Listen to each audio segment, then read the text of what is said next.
General Zar Calix's tail twitched with barely contained amusement as he stood before the curved holographic display in the War Council chamber. The massive reptilian commander's scales gleamed under the soft purple lighting of the Drachnid flagship, his ceremonial armor adorned with the conquest markers of a dozen systems.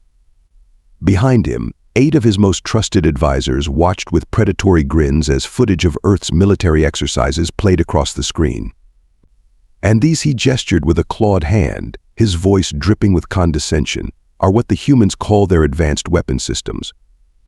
The chamber erupted in chittering laughter as the display showed Earth tanks rolling across a desert landscape. To the Drachnid High Command, they might as well have been watching primitive beasts pushing rocks around. Admiral Vthrak, his second in command, leaned forward on his haunches.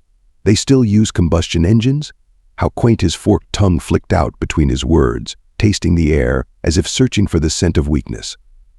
Perhaps we should preserve a few specimens for our military museums. Show the younglings how fortunate they are to be born Drachnid. Zar Calix manipulated the controls with practiced ease, switching to orbital footage. Observed their space fleet. Chemical rockets and nuclear propulsion. He shook his head, jeweled conquest markers jingling against his scales. They haven't even mastered basic gravitic technology. Their fastest ships would take years to reach our nearest outpost. Strategic Officer Lax, the youngest of the council members, raised a cautionary claw. General, if I may, our spy networks have reported some unusual observations. The general's inner eyelid flickered in annoyance. Speak. The humans have been conducting what they call joint exercises with increasing frequency. Our analysis suggests their combat doctrine is unpredictable. They seem to delight in what they term asymmetric warfare. Asymmetric. Zar Calix's scales rippled with derision. When you possess gravitic weaponry capable of reducing continents to ash, all warfare becomes rather symmetrical, wouldn't you agree? More laughter filled the chamber, though Lax remained stoically silent. They use projectile weapons, Lax. Projectiles Intelligence Director M. Rath interjected, her smaller frame vibrating with mirth. Their most advanced fighter craft still require atmosphere to generate lift. Why, their entire orbital defense network could be disabled by a single well-placed pulse from our tertiary weapons array. Zar Calix brought up another display, this one showing human military bases across Earth's surface. Look at how they cluster their forces. No planetary shields, no subsurface installations of any significance. Their entire civilization might as well be gift-wrapped for our taking. The general paused, savoring the moment. The Supreme Command has granted us the honor of adding Earth to the Empire. They expect resistance to last no more than 3 standard cycles. He flicked his tail dismissively. I estimate we can do it in 1. Lax cleared his throat. Sir, there is one other detail. Our deep cover operatives report that humans have an unusual fascination with something they call Murphy's Law in their military planning. They seem to build redundancies upon redundancies, planning for failure at every step. How inefficient. Vthrak sneered. No wonder they remain bound to their singular world. Zar Calix raised a clawed hand for silence. Let them plan for failure. It will make their defeat all the more. Educational. His lips pulled back in what passed for a Drachnid smile, revealing rows of serrated teeth. Begin the fleet mobilization. I want invasion plans prepared within 3 cycles. And someone please update our military manuals under primitive species. Add a footnote about humans and their charming reliance on explosive-propelled metallic projectiles.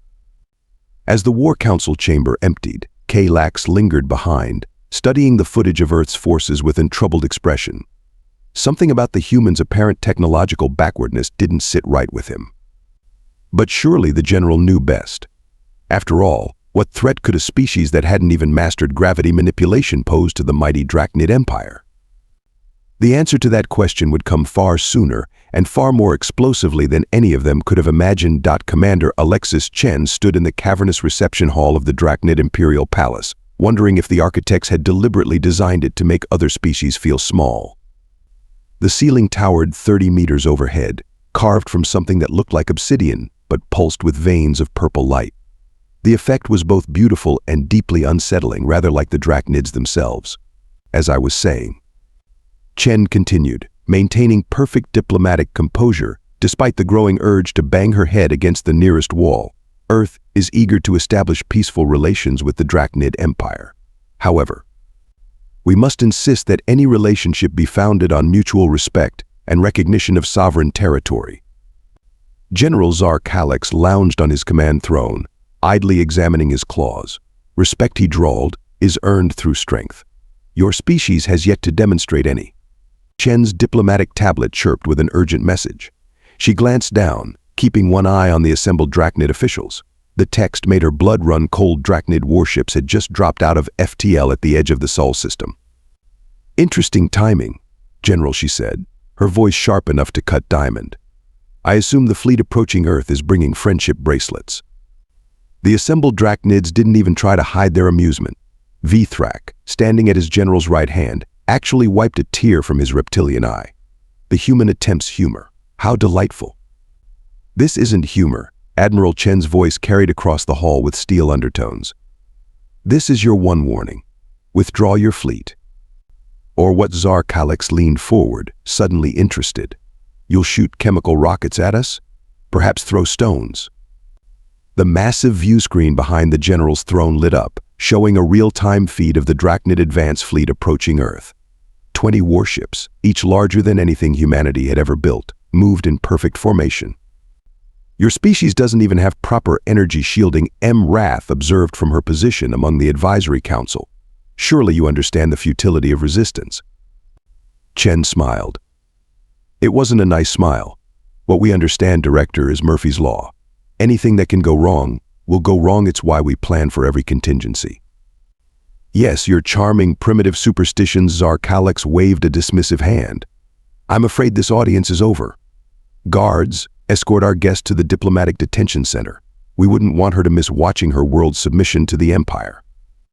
As two towering Drachnid warriors approached, Chen activated her neural implants emergency protocols. For the record, we tried it your way. She vanished in a flash of light that left the guards clutching empty air. Zar Kalex surged to his feet, scales bristling. Impossible. They don't have teleportation technology. In Earth orbit, the Drachnid fleet encountered its first hint that humans might not be quite as primitive as intelligence suggested. A small defensive picket of Earthships moved to intercept outdated vessels that should have posed no threat. The Drachnid commander, following standard protocol, launched a single graviton pulse to disable the primitive craft. The pulse passed straight through the ships. Holograms. Sir, a junior officer reported to the Drachnid fleet commander, "We're detecting unusual energy signatures. They appear to be using their moon as some kind of..."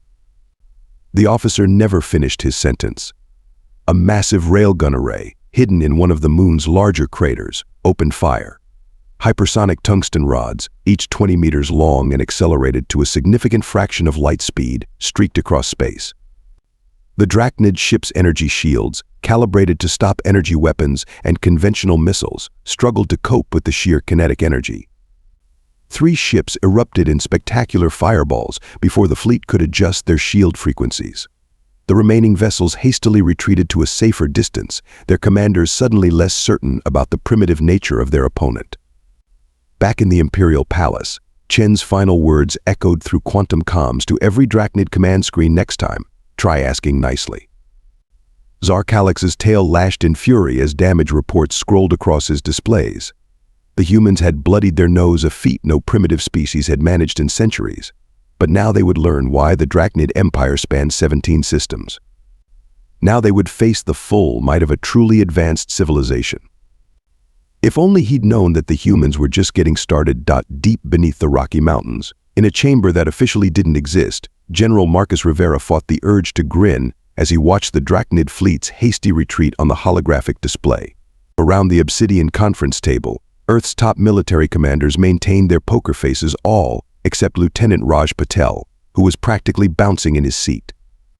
"Permission to say I told you so," Sir Patel asked, his fingers dancing across his tactical display. The lunar railgun gambit worked exactly as planned. Rivera stroked his salt and pepper beard. "Permission granted, Lieutenant.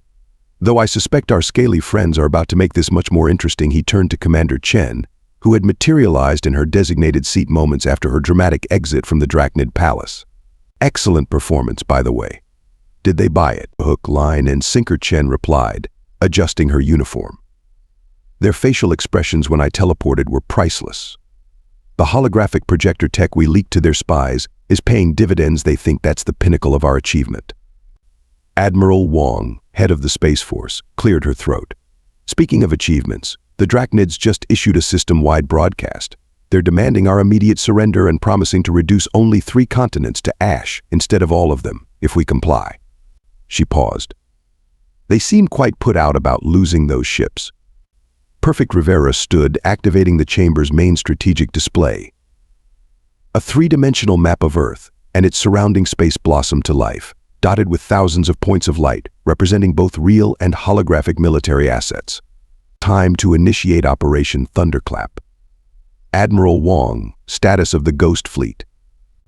10,000 drone ships maintaining position in the asteroid belt, each broadcasting false signatures that match our primitive vessels. The Drachnids' long-range sensors will have a field day counting them all. Orbital defense grid. Powered down and hidden, as planned, Patel reported. All they can see are the dummy satellites we want them to target. The real platforms are masked by metamaterial cloaking. We've even added some obviously fake cardboard decoys, just to stroke their egos.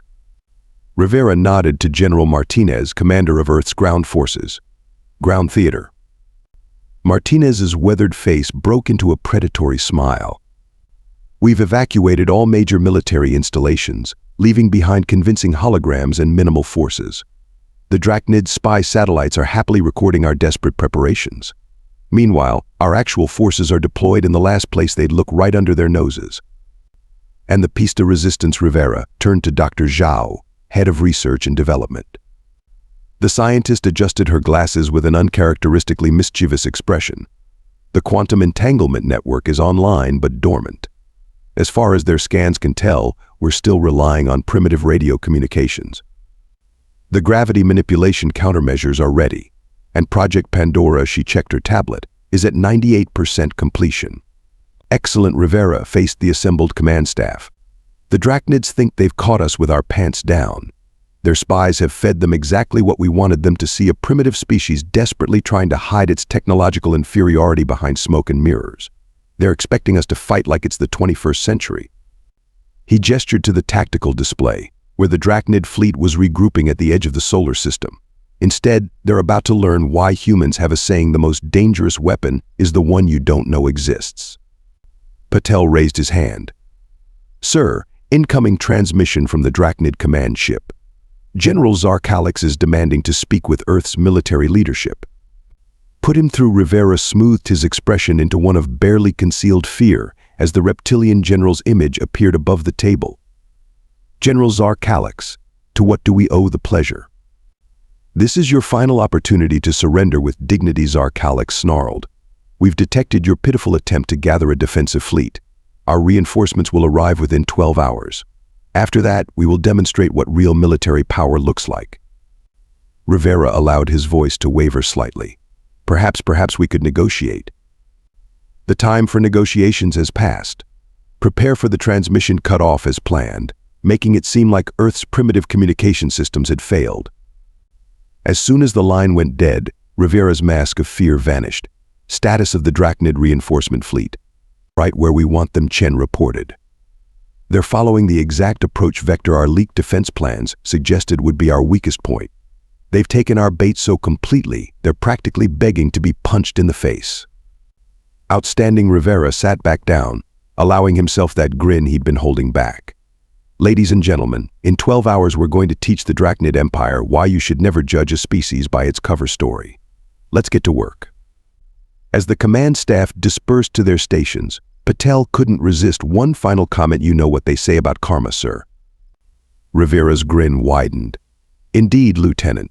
It's about to be a real bitch. The Drachnid invasion fleet emerged from hyperspace in perfect attack formation, their massive warships arranged in the legendary Spear of Conquest pattern that had broken 1,000 worlds.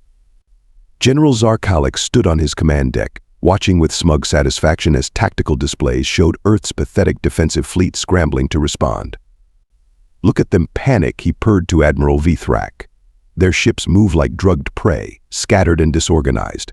Our intelligence reports were correct. They've barely mastered basic space combat maneuvers. Vithrak's tongue flicked out, tasting victory in the recycled air. Shall we begin with their orbital infrastructure, sir? Those primitive satellites practically begged to be swatted from the sky. By all means, Tsar Calix settled into his command throne. Let's demonstrate proper space warfare to our less evolved cousins. The Drachnid fleet's forward elements opened fire, their gravitic weapons reaching out to crush Earth's satellite network. The results were underwhelming. Instead of spectacular explosions, most of the targets simply flickered and vanished. Holograms Vithrak's scales bristled in confusion. But our scans showed power signatures. No matter, Tsar Calix waved dismissively. They're trying to confuse our targeting systems. Primitive electronic warfare. Launch the fighter squadrons, have them sweep for real targets. Thousands of Drachnid strike craft poured from their carrier ships, their sensors probing space for Earth's true orbital defenses. As they approached the atmosphere, the first fighter squadron encountered something odd. Their gravitational sensors were showing impossible readings. Command, this is Strike Leader, the squadron commander reported. We're detecting localized gravitational anomalies, almost as if. The space around his fighters suddenly twisted.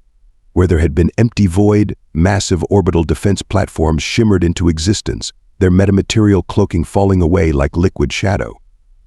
Before the Drachnid pilots could react, the platforms opened fire not with primitive projectiles or nuclear weapons, but with focused gravitational singularities.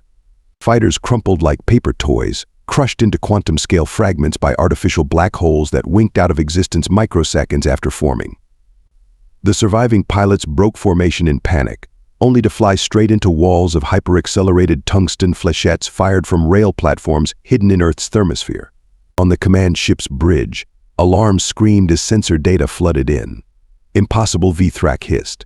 They can't have this technology. Our intelligence was exactly what we wanted you to see. Commander Chen's voice cut through their command frequencies. Every screen on the Drachnid bridge lit up with her image. Did you really think we'd show our full hand during first contact? Please. We wrote the book on strategic deception. Tsar Calix's tail lashed in fury. This is some trick, some primitive attempt at. His words died as the void between his fleet and Earth rippled. The human ghost fleet they'd detected in the asteroid belt hadn't been there at all. It had been hiding in plain sight, wrapped in gravitational lensing fields that bent both light and sensor readings around them. Now they decloaked simultaneously, 10,000 ships appearing in perfect firing positions around the Drachnid fleet. Oh, I'm sorry, Chen's voice dripped false sympathy. Were those gravitational distortion fields confusing your sensors? We've only had that technology for, about 50 years. We just didn't see any reason to show it off. Bad for business, you understand. The first wave of human ships opened fire. But instead of the expected energy beams or projectiles, they launched what appeared to be nothing. Empty space streaked toward the Drachnid fleet. What kind of foolishness, Vithrak began. The nothing hit their shields and phase shifted through them completely. Quantum-entangled antimatter particles, separated from their matter counterparts at the subatomic level, reintegrated inside the Drachnid ship's shield envelopes. The resulting annihilation reactions bypassed their defenses entirely. 3 Drachnid cruisers vanished in spheres of pure energy. Another 4 spun out of formation, their gravitic drives disrupted by targeted quantum field collapses. The mighty spear of conquest formation shattered as ships broke ranks, trying desperately to establish a defensive posture against weapons they'd never imagined possible. Status report, Tsar Calix roared as his flagship shuddered under impacts he couldn't even see. Sir, a tactical officer's voice shook. We're detecting massive power signatures from Earth's surface. They're activating something in their planet's core. The tactical display showed it clearly, a network of quantum resonance generators, buried deep within Earth's mantle, spinning up to full power. The entire planet was about to become a weapon. You know what your biggest mistake was? Chen's voice came again, almost conversational. You assumed that because we didn't show you our advanced technology, we didn't have any. The truth is, we've had most of this for decades. We just preferred to keep it in reserve for special occasions. The quantum network reached critical resonance. Earth's magnetic field began to pulse with artificial gravity waves that rippled through space like a stone thrown in a pond. The Drachnid ship's artificial gravity went haywire as their own technology was turned against them. "This is impossible," Tsar Calix whispered, watching his mighty fleet being systematically dismantled by the supposedly primitive humans. "You're supposed to be centuries behind us." "Oh, that's cute," Chen's image smiled. "You still think we're fighting at full capacity. Would you like to see what happens when we really try?" General Rivera watched the tactical hologram with the serene expression of a chess master whose opponent had just fallen for a perfect trap. Around him, the command center hummed with controlled energy as Earth's military machine shifted into high gear. "All defense grid sectors reporting ready," Patel announced, his fingers dancing across multiple holographic interfaces. "Project Pandora is hot. Permission to remove the kitty gloves, sir." Rivera nodded. "Lieutenant, let's show our guests why humans invented the phrase shock and awe." He keyed the fleet-wide comm. "All units, execute Operation Thunderclap. Authorization code Murphy's Law." The response was immediate and overwhelming. Across Earth's surface, what the Drachnids had dismissed as primitive military bases shimmered and vanished holographic covers, dissolving to reveal vast technological complexes that had been hiding in plain sight. The simple mountain ranges on every continent split open, revealing launch bays that stretched for kilometers. In orbit, Commander Chen's voice echoed through every Drachnid command frequency. "Attention, Drachnid fleet. Remember how we mentioned karma? Well, surprise. The orbital defense grid fully activated. Hundreds of platforms that had been masquerading as debris or defunct satellites suddenly transformed, mechanical components flowing like liquid metal as they reconfigured into their true forms. Each platform split into dozens of autonomous combat units, swarming toward the Drachnid fleet like angry mechanical wasps. "What sorcery is this?" Vthrak demanded, watching in horror as the human weapons platforms demonstrated technology that should have been impossible. "Oh," this Chen's voice was practically gleeful. "Just a little something we call programmable matter. Those primitive satellites you've been mocking? They're actually billions of quantum-linked nanomachines that can reconfigure into pretty much anything we want." "Cool, right?" The swarm reached the Drachnid fleet. Instead of conventional attacks, the combat units simply phased through the enemy shields and began deconstructing the ships at the molecular level. Drachnid crew members watched in terror as their supposedly impenetrable hull plating dissolved into clouds of microscopic robots. From Earth's surface, the real show began. What the Drachnids had dismissed as archaic missile silos turned out to be something far more interesting: quantum tunneling projectors. They fired beams of pure probability manipulation, creating corridors through space-time itself. Through these temporal bridges poured Earth's true military forces. Advanced battle platforms emerged from nowhere, their hybrid tech combining the best of multiple scientific principles. Gravitic propulsion merged with antimatter power cores, while temporal manipulation fields let them move faster than light without entering hyperspace. Each vessel bristled with weapons that the Drachnids had thought impossible or hadn't even imagined. "Sir," a panicked Drachnid sensor operator reported to Tsar Calix, "the humans are deploying some kind of the translator must be malfunctioning. It says they're using weaponized probability fields." Weaponized, what Tsar Calix's scales paled as he watched three of his ships simply cease to exist, their probability of being in that location reduced to zero by human weapons. Fun fact. Chen's commentary continued. "We figured out how to manipulate quantum probability about 30 years ago. Turns out you can do some really interesting things when you can locally adjust the likelihood of particle states. Like, say, making your enemy's atomic bonds temporarily forget they're supposed to exist." On Earth's surface, things weren't going any better for the Drachnid ground forces that had managed to land. They emerged from their drop ships ready for primitive resistance and found themselves facing humans in powered armor that made their own battle suits look like children's toys. Lieutenant Raj Patel's voice joined the communications network, unable to contain his excitement. "You know what's really fun about programmable matter armor? It adapts to whatever's trying to hurt it. Your weapons literally teach it how to be better at stopping them. So thanks for all the free upgrades." The Drachnid ground forces discovered this the hard way. Every shot they fired was less effective than the last as the human armor evolved in real time. Meanwhile, Earth's soldiers demonstrated combat techniques that bordered on supernatural. Their movements were enhanced by localized time dilation fields, making them appear to teleport from position to position. Temporal manipulation at the personal scale. Dr. Zhao cut in, her academic tone a stark contrast to the chaos. We solved the energy requirements by using micro-singularities as power sources. Would you like a demonstration of our macro-scale capabilities? Before Tsar Calix could respond, the space around his flagship distorted. A massive temporal bubble expanded, trapping his vessel in a region where time moved at 1,000th of normal speed. He watched in helpless slow motion as human ships surrounded his command vessel.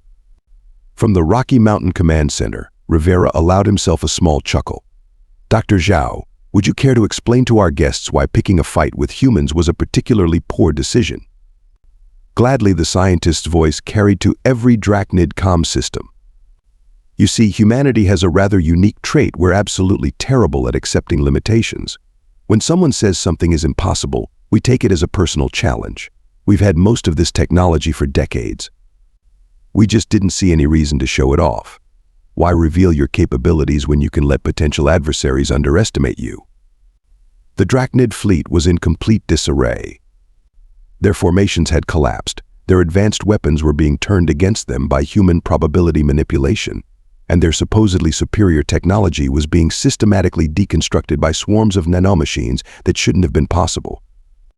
Oh, and one more thing, Chen added as Earth's forces closed in for the kill.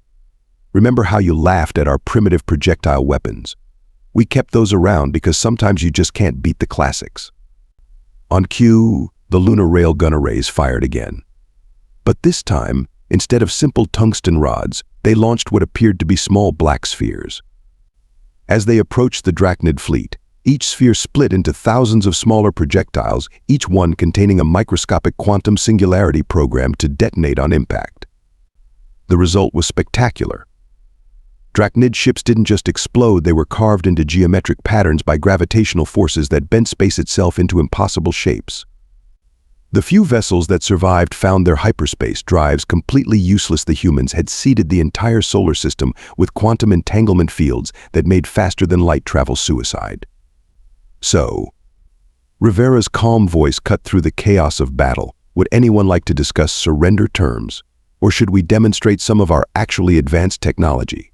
General Tsar Calix stood frozen on his command deck, watching his mighty invasion force crumble before what he had dismissed as a primitive species.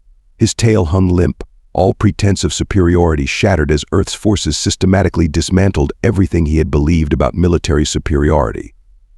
Status report, he whispered, his voice barely audible over the chaos of battle alerts.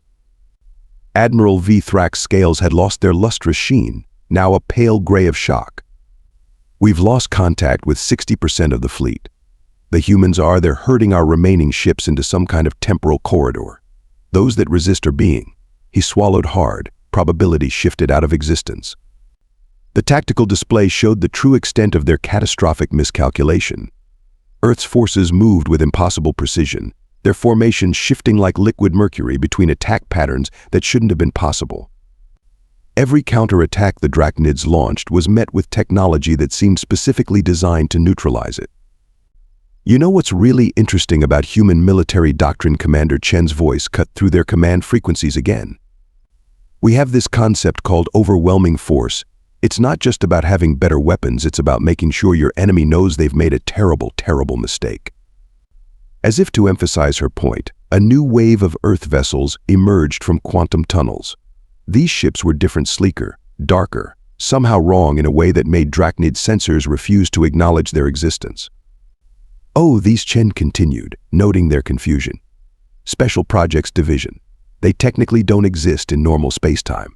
We call them our ghost fleet ships that operate in the quantum foam between dimensions. Neat, right? The ghost ships demonstrated their capabilities by simply passing through what remained of the Drachnid fleet's shields and weapons fire. Physical laws seemed more like polite suggestions around them. In the Rocky Mountain Command Center, Lieutenant Patel couldn't contain his grin as he reported, "Sir, the enemy fleet is attempting to regroup using their standard tactical protocols. Permission to show them why predictability in combat is a bad idea." General Rivera nodded. "Proceed with the object lesson, Lieutenant." Patel's fingers danced across his console. The quantum probability field surrounding Earth pulsed, And suddenly every Drachnid tactical system started displaying their worst nightmare. Their formations were now perfect targets for weapons they couldn't even comprehend. Fun fact about humans. Patel's voice joined the command channel. We spent centuries fighting each other before we reached space. You'd be amazed how creative we got.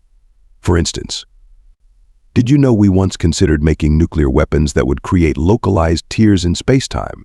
We scrapped that project because it wasn't precise enough. What you're seeing now, that's what we came up with instead. Strategic Officer K. Lax, who had warned about underestimating the humans, chose that moment to approach Tsar Calix. Sir, we're receiving reports from the ground forces. The humans, they're not just defeating our troops. They're recording everything.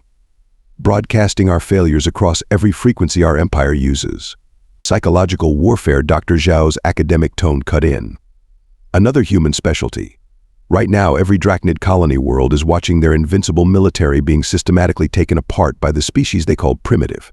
We find it helps prevent future misunderstandings.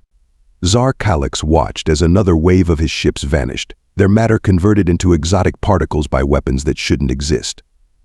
His mighty invasion fleet, pride of the Drachnid Empire, had been reduced to scattered groups of survivors trying desperately to retreat, only to find that retreat was impossible. The worst part, Chen added, almost conversational, is that we're still holding back. These are just our defensive systems. Would you like to see what we designed specifically for offense? The general's inner eyelid flickered rapidly as he processed the implications.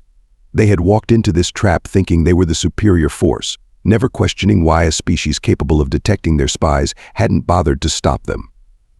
Never wondering why humans seemed so unconcerned about showing their primitive technology. All forces, he finally croaked, his proud voice now trembling, stand down. Signal our surrender before they decide to demonstrate something worse. Wise choice. Rivera's voice carried the weight of victory without gloating. Commander Chen, would you like to handle the surrender terms? You did such a lovely job with the diplomatic approach earlier. With pleasure, Sir Chen replied. Now General Tsar Calix, about that discussion of mutual respect. 1 week after the Battle of Earth, Commander Chen stood once again in the Drachnid Imperial Palace. This time, however, she wasn't there as a supplicant. The massive chamber felt considerably less imposing when your species had just demonstrated the ability to manipulate fundamental forces of reality. The terms are quite reasonable, she said, sliding a quantum-encrypted tablet across the obsidian table to General Tsar Calix. Recognition of Earth's sovereignty, established buffer zones, and mandatory cultural exchange programs. We find that sharing knowledge tends to prevent unfortunate misunderstandings. Tsar Calix's scales had lost their previous luster, and his conquest markers had been notably absent since his return. And if we refuse, then we demonstrate why humans have another saying, there's always a bigger fish. Chen smiled pleasantly. Though in this case, it's less about size and more about our tendency to invent physics-breaking weapons when we're annoyed. The general's tail twitched as he signed the accord. You could have shown your true capabilities from the start. Why maintain the deception? Because Lieutenant Patel's voice came from thin air as he decloaked beside them, making the Drachnid guards jump. Humans really enjoy dramatic reveals. Also, you guys were kind of asking for it with all the primitive species talk. Speaking of which, Chen added, pulling up a holographic display, we took the liberty of updating your military manual's section on humans. You might want to distribute this to your forces. The new entry read, humans classification approach with extreme caution. Notes, despite appearances, humans possess technology sufficiently advanced to make quantum physics cry. Known to hide military capabilities for amusement. Tend to respond to threats by inventing new ways to break universal constants. Recommend diplomatic approach and careful adherence to cultural protocol. Warning, if humans appear primitive, they are doing it on purpose. Do not test this assumption. We also added an appendix about Murphy's Law. Patel grinned. You might want to memorize that part. As they left the palace, General Rivera's voice came through their quantum comms message sent to the wider galactic community. Oh yes, Chen replied, watching various alien news feeds already picking up the story of the Drachnid Empire's humbling defeat. I believe they'll find our demonstration of primitive capabilities quite educational. Excellent. Rivera's smile was audible. And the backup plans, 30 new weapons systems developed, just in case anyone else gets ideas. Humans do love their contingencies. Behind them, they could hear Czar Calix beginning his report to the Imperial Council in conclusion.